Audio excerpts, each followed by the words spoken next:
When I was young, the first vacation, real vacation that my family took was to the Gulf Coast. But it wasn't to Florida, it was to Alabama. And at that time, very few people knew that the Gulf Coast, or where Alabama is, that it was a beautiful place to go. But as time went on, more and more people began to appreciate that it is a beautiful place, and it became very built up and is very beautiful now. When I first got here, I would go to LA Fitness to swim, and it was during COVID, and they would put one person in a lane at a time, and people would get really irritable. The water wasn't really that great, so I found a new place to go swimming. I'd tell you about it, but I don't want you to go there. So I still go to that place to swim, and it's very nice. There's 6 lanes, and the water's very clean, and nobody else goes there.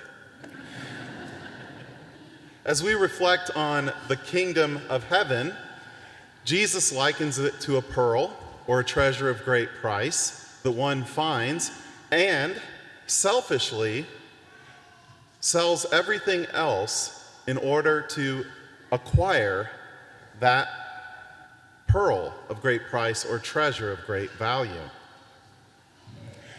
The difference between a worldly treasure and the kingdom of heaven, of course, is that there's no limit to how many people can acquire the kingdom of heaven. There's really no limit. So then the purpose of this message on the part of Jesus isn't to say that only a limited number of people can share in the riches of the kingdom of heaven, but to say where our treasure is, there also you will find our hearts. In our first reading today, we hear about King Solomon. King Solomon existed, he lived during a very unique time. After his father's death, he inherits a united kingdom and a kingdom of peace. It's kind of like the Pax Romana, the time when Jesus appears in first century Israel. There was a great period of peace that enabled the Christian religion to spread with great success. He is commissioned by God to do something that is remarkable and incredible. He's given the call to build the temple.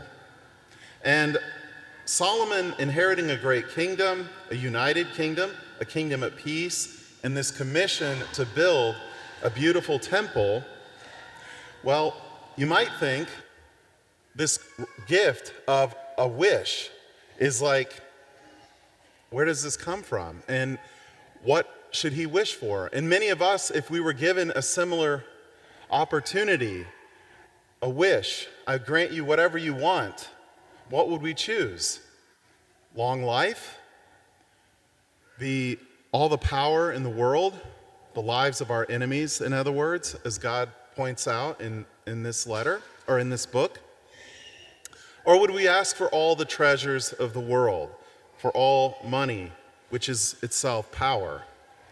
Well, as we reflect on our own lives, and as Solomon reflected on his own life, he realized the vanity of the world, and he realized the vanity of material possessions, of power, and even of life itself.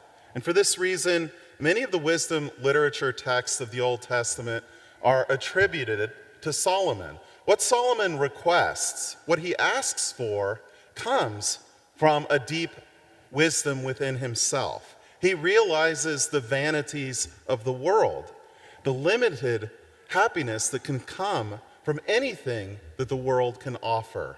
And realizing this, what he seeks is wisdom.